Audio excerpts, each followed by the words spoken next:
L'avenir de vos enfants est votre priorité. Pour cela, le choix d'une école de qualité est indispensable. Pour le développement, l'épanouissement et la sécurité de vos enfants, choisissez un établissement qui allie un enseignement de pointe et un cadre exceptionnel d'études. Le groupe scolaire Hadja Mariam Camara possède ces qualités qui permettent à votre progéniture d'apprendre et de comprendre sereinement. Les enseignants y ont été sélectionnés à la suite des textes pédagogiques. Les salles de classe sont entièrement climatisées au primaire et à la maternelle et sous vidéosurveillance accessible aux parents d'élèves à partir de leur smartphone. Le groupe scolaire Hadja Mariam Camara prépare votre enfant aux défis de demain. Nous les rendons compétitifs face à la concurrence sur le marché d'emploi, mais aussi les préparons à entreprendre et à innover pour être des acteurs du futur. Pour cela, nous avons mis à leur disposition un laboratoire de pointe, une bibliothèque et une salle informatique multimédia pour faciliter la recherche. Sans oublier 2 cantines scolaires, la garderie pour enfants avec des infrastructures sportives et des espaces de divertissement, 2 bus pour assurer le transport des enfants. Le groupe scolaire Hadja Mariam Camara, 6 à Dubreka, quartier Simbaya, une opportunité pour l'éducation de vos enfants. Car au groupe scolaire Hadja Mariam Camara, notre challenge est leur avenir. Valeureuses et valeureux téléspectateurs, bonsoir. Bienvenue dans votre émission École Guinée sur la télévision nationale, la chaîne mère des médias guinéens. Aujourd'hui, nous sommes dans la commune de Mototo, plus précisément au lycée Ahmed Sékou Touré. Le lycée qui porte le nom du premier président de la République de Guinée, Ahmed Sékou Touré. Dans ce lycée, nous allons vous présenter une recette mathématicale sur la géométrie de l'espace, l'étude des solides. Nous allons joindre l'utile à l'agréable, la construction et la fabrication d'un cube. Alors, chers téléspectateurs, vous voulez connaître ces secrets? Suivez les temps forts dans cette émission. Ce matin, nous allons travailler sur les solides. Ça, c'est dans la géométrie, dans l'espace. Étude des solides, c'est une série d'études qu'on va essayer de faire sur tous les solides, à savoir le cube, la pyramide, le cône, le cylindre et tant d'autres solides géométriques. Mais pour ce matin, nous avons 2 thèmes à débattre. Il y a le cube, mais aussi la pyramide. Le cube est un solide, comme les autres solides. Mais au fait, le solide, c'est quoi?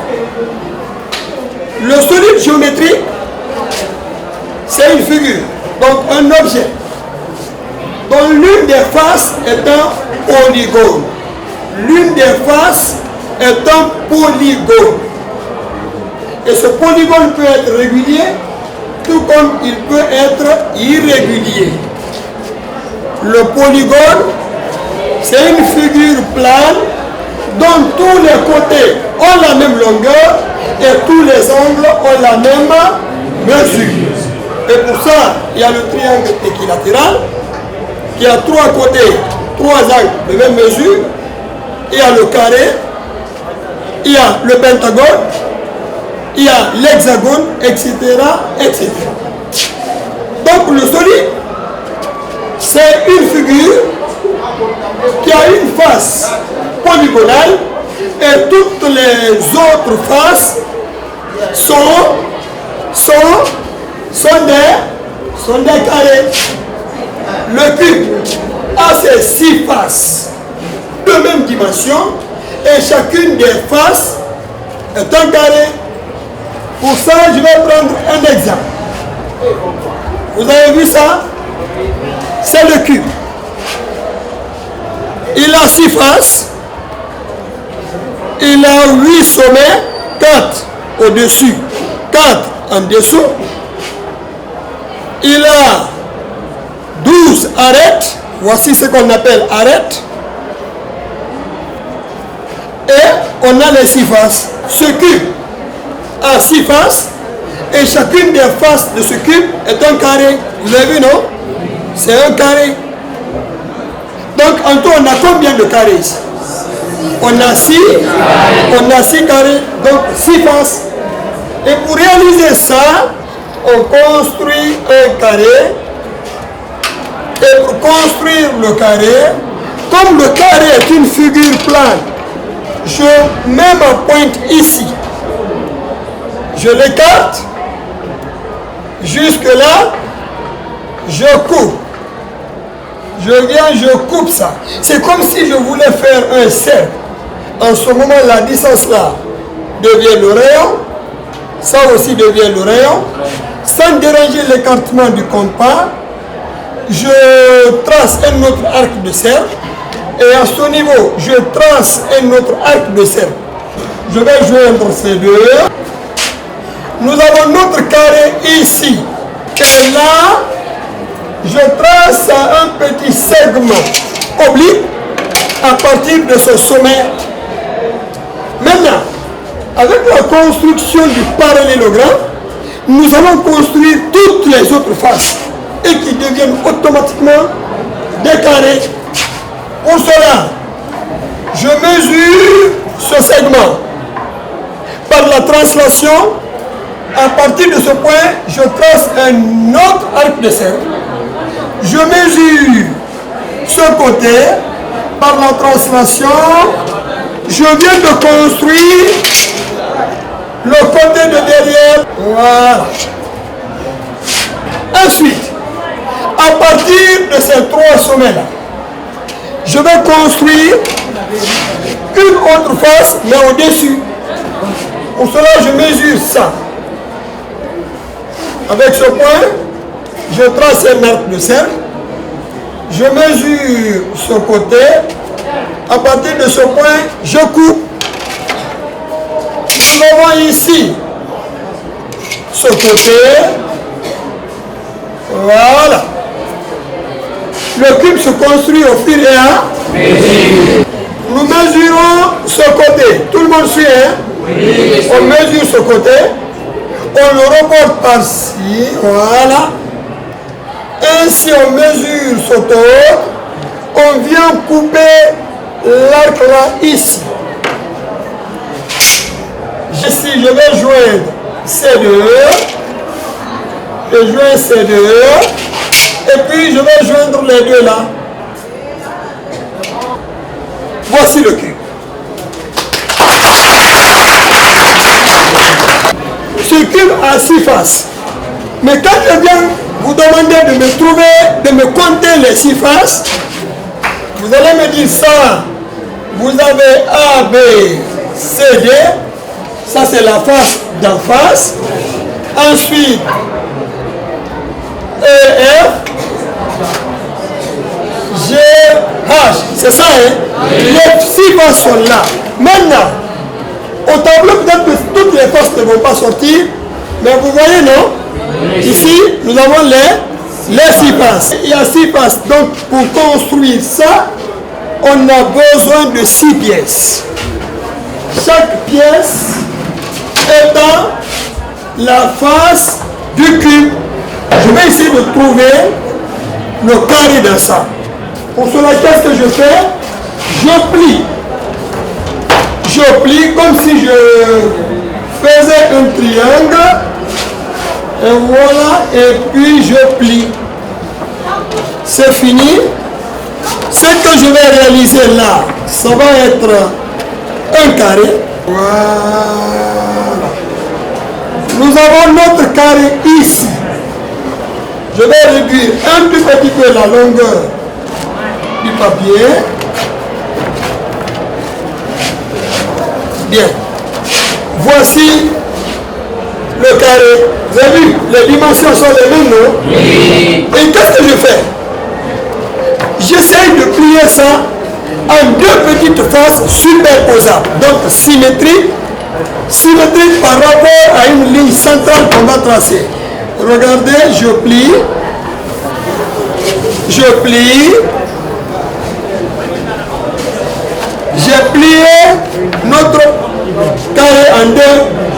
Vous voyez une ligne centrale, non? Oui. Alors je replie chaque face sur cette ligne centrale. Voilà. Et ici aussi, je replie.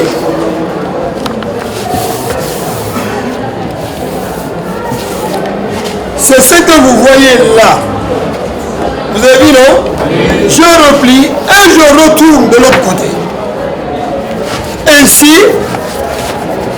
j'essaye de plier ici, histoire de construire le parallélogramme.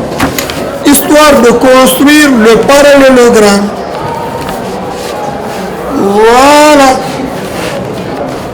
Chers enfants, lorsque je faisais la construction du parallélogramme, et à chaque fois, je traçais le parallélogramme. Ça, c'est un parallélogramme. DHGC, c'est un parallélogramme. Et chers enfants, c'est ce parallélogramme que vous voyez comme ça. Maintenant, ce parallélogramme, je le transforme en carré en pliant les languettes. En pliant les languettes, voici ce qui est devenu votre parallélogramme. C'est devenu un carré encore. Ce carré que vous voyez là représente la face du cube. Maintenant, les deux bouts que vous voyez là sont appelés des languettes, une sorte de petite langue. Donc, languette. Alors, ça nous fait la face d'un cube.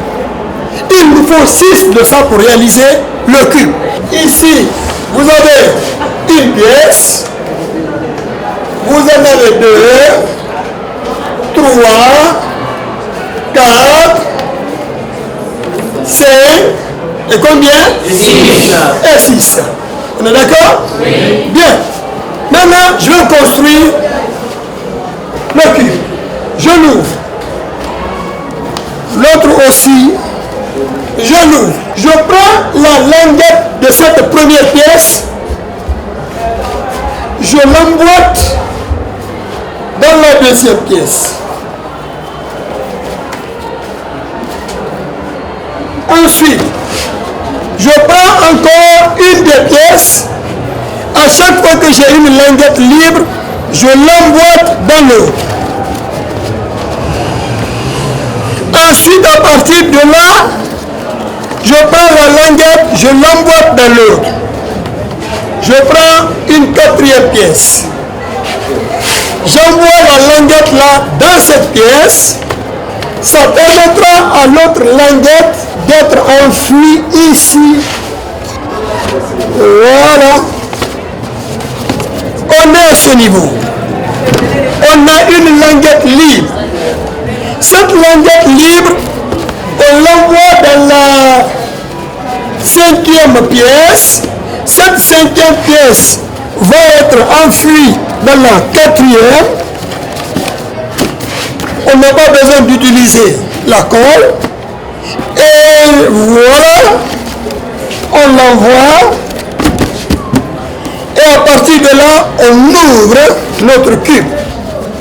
Et la dernière pièce avec ces deux languettes sont là. Vous avez vu les deux languettes? On envoie la languette là, ici à l'intérieur. Je retourne le cube. Je l'envoie à ce niveau. Et mes deux languettes là sont libres pour rendre notre solide vraiment solide. Alors je l'envoie ici. Je le retourne. Je l'envoie là. Et voilà, et voilà, et voilà, et voilà, et voilà.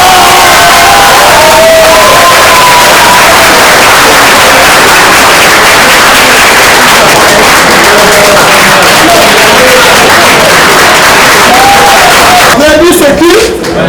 Au sommet, nous avons ici, en dessus. Vous avez vu, non? Vous avez ici 4 sommets. Ici aussi 4 sommets. Donc le cube a combien de sommets? 8 sommets. Pour fabriquer ça, j'ai utilisé combien de pièces? 6 pièces. Et chaque pièce est la face du cube. C'est ça, non? Oui. Et alors si un professeur vous demandait le cube a combien de faces, qu'est-ce que vous allez lui dire? 6 faces. Et il a combien de sommets? 8 sommets. Ah, mais regardez s'il vous plaît. Ça c'est une arête. Une arête, une arête, une arête, une arête. Ça nous fait d'abord 4 ici, non? Oui. Et 4 ici, non? Oui. Et 4 en bas, non? Oui. Alors un cube a combien d'arêtes? 12 arêtes. 12 arêtes. Alors, chers enfants, ça, tout est blanc. Mais notre emblème, notre drapeau, c'est le rouge et le vert, non? Oui. Alors, je veux qu'on travaille avec les couleurs. Je veux qu'on travaille avec les couleurs. Vous allez voir comment le rouge, le jaune et le vert se marient. Les trois couleurs qui forment notre drapeau s'entendent bien. Je prends le rouge, je l'envoie dans le jaune. Je prends le jaune, je l'envoie dans le vert. Je prends le vert, je l'envoie dans le... Oui, donc nous avons ceci. Voilà, le rouge est là, dans le jaune est là, dans le rouge. Je prends le rouge, vous avez vu le rouge? Voilà, je prends le rouge, je l'envoie dans le jaune et le vert dans le rouge. Ensuite, le rouge dans le jaune. Voilà, et puis j'ouvre notre cube. Voilà. Et je prends le vert, je l'envoie dans le rouge. Dans le rouge, le vert est dans le rouge. À partir de là, les deux languettes qui me restent, j'envoie le vert, le jaune dans le vert, le jaune dans le vert. Vous avez rouge, jaune, vert.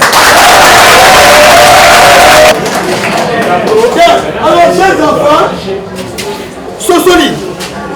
Sosoli, que représente sa base? Que représente la surface latérale? Que représente son volume? C'est ce que nous allons calculer. Vous avez vu la partie là, qui est en bas là? Oui. Ça s'appelle la base. Ce qui en haut aussi s'appelle la base.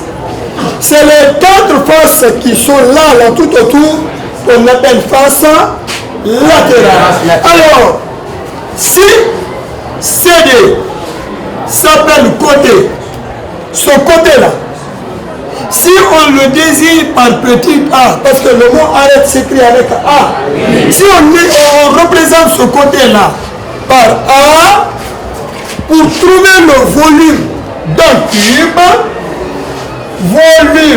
d'un cube, c'est la surface de base.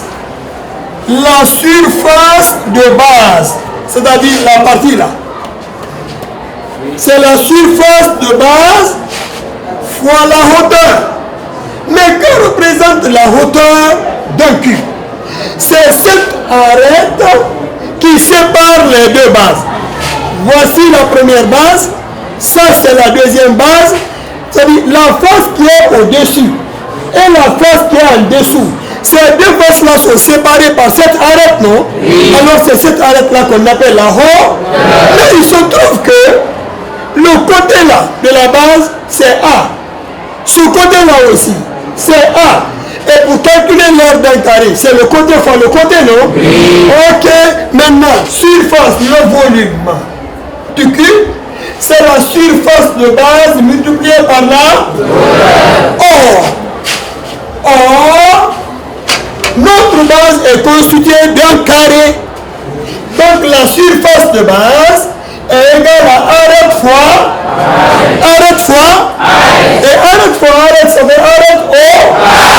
Merci. Ainsi, j'ai calculé la surface au niveau de la base. Maintenant, je dois calculer la hauteur, mais il se trouve que la dimension de chacun des côtés de ce carré représente, si vous voulez, l'arête là. Donc, ça c'est A, ça c'est A, ça c'est A.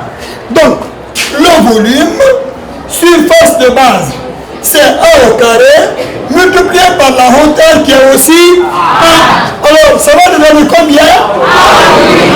Voilà pourquoi on dit que le volume d'un cube, c'est arête fois arête fois. Très bien. À supposer que notre arête là soit exprimée en centimètres, on allait avoir ici quoi? Centimètre haut, alors que là c'est le centimètre haut. Très bien. Chers enfants, il y a la différence entre surface et l'air. Souvent vous confondez. La surface, c'est l'intérieur. La surface, c'est l'espace. La surface, c'est l'étendue. Mais l'air, c'est la mesure de la surface. Lorsque vous avez une surface, que vous mesurez dans une unité donnée, vous trouvez ce qu'on appelle l'air. Donc l'air a une valeur numérique et une unité donnée, alors que la surface, c'est l'espace qu'on peut regarder comme ça. Je viens dans votre salle de classe, je dis, mais dis donc, votre salle de classe est spacieuse. Ça, il y a de l'espace. Ça, c'est la surface. Mais quand je vais vous demander, votre classe la mesure combien sur combien? Vous me dites, non, c'est 8 sur 6. 8 fois 6. 6 fois 8, c'est 48, non? Oui. Après, vous me dites, ah, papa, là, ça, nous, notre salle, là, ça fait 48 mètres carrés. Normalement, la diagonale, c'est cette droite qui relie les deux sommets opposés. Mais qu'est-ce que moi je fais? Regardez, je superpose les deux sommets. Je superpose les deux sommets. Et quand je l'ouvre, vous avez vu ce que j'ai eu? Cette ligne-là ne relie pas ces deux sommets-là. Oui ou non? Oui. Voilà pourquoi j'ai dit que c'est une force diagonale. Et qu'est-ce que je fais? Je plie de l'autre côté aussi. Je plie de l'autre côté aussi. Une deuxième force diagonale. Oh, chers enfants, regardez ce que je fais. Bon, je n'ai pas été en Égypte, mais je me rappelle. Je prends le bout là. Voilà, que je plie sur une des forces diagonales et sur la même force diagonale. Je plie l'autre côté aussi. Voilà. Oh, je commence à réduire mon papier. Et petit à petit, ma pyramide se construit. Ma pyramide se construit. Oh là là, voilà, c'est ça. C'est ça. Voilà. C'est ça. À l'intérieur. À l'intérieur, c'est bon. Voici une partie de ma pyramide. Et là aussi, je plie. Et laissez-moi vous dire, je dois plier doucement pour ne pas déranger Pharaon. Pour ne pas déranger Pharaon là-bas. Voilà. Très bien. Je plie. On me suit là? Oh, s'il vous plaît, chers enfants, s'il vous plaît. Vous avez vu? Si je ne l'ouvre pas, c'est un losange. Oh, mais je suis obligé de l'ouvrir. Oh là là là!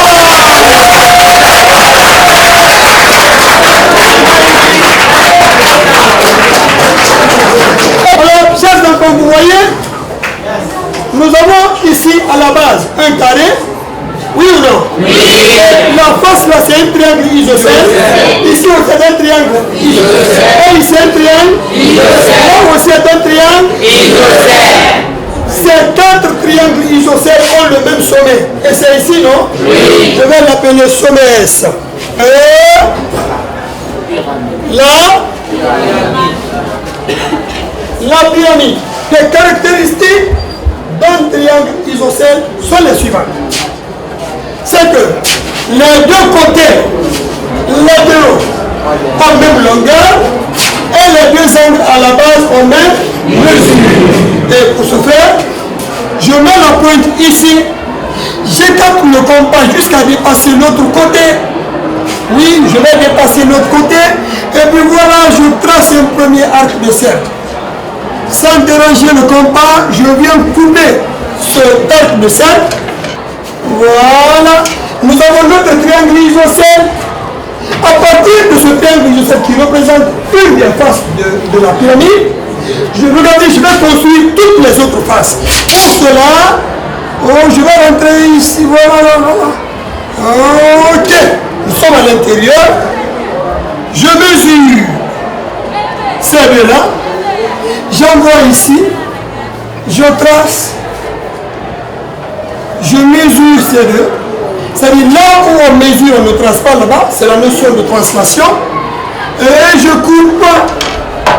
Et comme la face là se trouve derrière, je vais essayer de la représenter par des pointillés. Ok. Et là, ça sera avec un trait plein.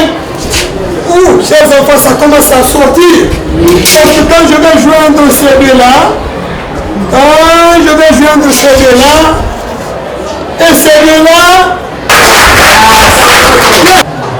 bien, maintenant, chers enfants, nous avons 4 triangles, tous identiques. Oui ou non? Oui. Et nous savons comment on calcule l'air dans ce triangle. Hein? C'est la base fois la hauteur divisée par... Oh là là. Voici la base. AB. Voici la base. Et je vais tracer la hauteur. Et cette hauteur-là s'appelle apothème. C'est ce qu'on appelle apothème. L'apothème. Très bien. L'apothème, c'est la hauteur la hauteur du triangle de chaque face. Ça, c'est l'apothème. Il y a l'apothème, il y a l'apothème. Mais comme ces 4 triangles-là sont les mêmes, on va calculer l'air d'un seul triangle et on multiplie par combien? Ça devient l'air latéral. Très bien. Ça, c'est l'air d'un seul triangle, d'une seule face. La base, c'est ça, non? Oui. Et la base là, je vais l'appeler côté. C'est un côté. Multiplié par la hauteur. La hauteur, c'est quoi? La hauteur, on va désigner par A. Et divisé par combien? Ça, c'est l'air d'une seule face. Air latéral. Air latéral de la pyramide, c'est 4. Multiplié par l'air d'une seule face, oui ou non? Oui. Ouais, parce qu'il y a 4 faces latérales. Donc connaissant l'air d'une seule face, on peut multiplier par 4. L'air latéral est égal. 4 multiplié par côté, multiplié par l'apothème, le tout divisé par 2. Bien. Pour voir cette formule, on veut tout de suite simplifier les deux, c'est ça? Oui. Moi, je ne veux pas qu'on simplifie. Plutôt, je veux qu'on détache le côté là. Comme la multiplication est commutative, qu'on déplace le mot côté ici. Alors, R latéral est égal. 4 fois, tout le monde suit? Oui. 4 fois côté, 4 fois côté, multiplié par l'apothème, le tout divisé par... Oh!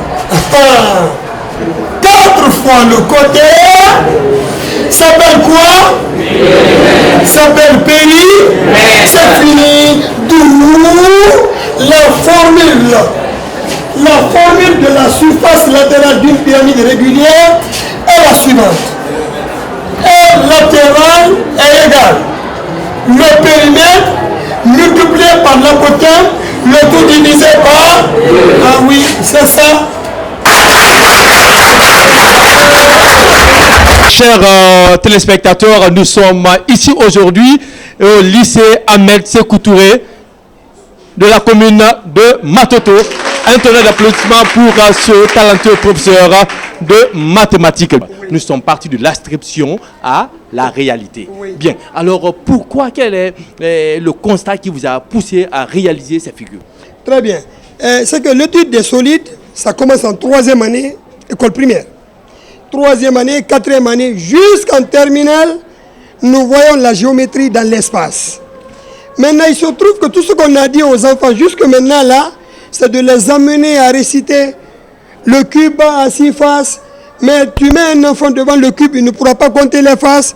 Le cube a combien d'arêtes? Il ne sait même pas c'est quoi l'arête. Alors voilà pourquoi j'ai essayé d'expliquer ce cours avec un matériel didactique à l'appui. Les cours sont à 98% des cours théoriques, ce qui ne facilite pas la compréhension au niveau des enfants. Et pour qui connaît la période que nous traversons, il faut renforcer ce genre de cours dans les écoles. Il faut former les enseignants dans ce cadre-là. C'est très, pas seulement pour la théorie, mais aussi pour la pratique. Parce qu'il n'y a presque pas de laboratoire dans nos écoles. Mais si avec le matériel didactique, ça peut renforcer, faciliter la compréhension des cours au niveau des enfants. Bien.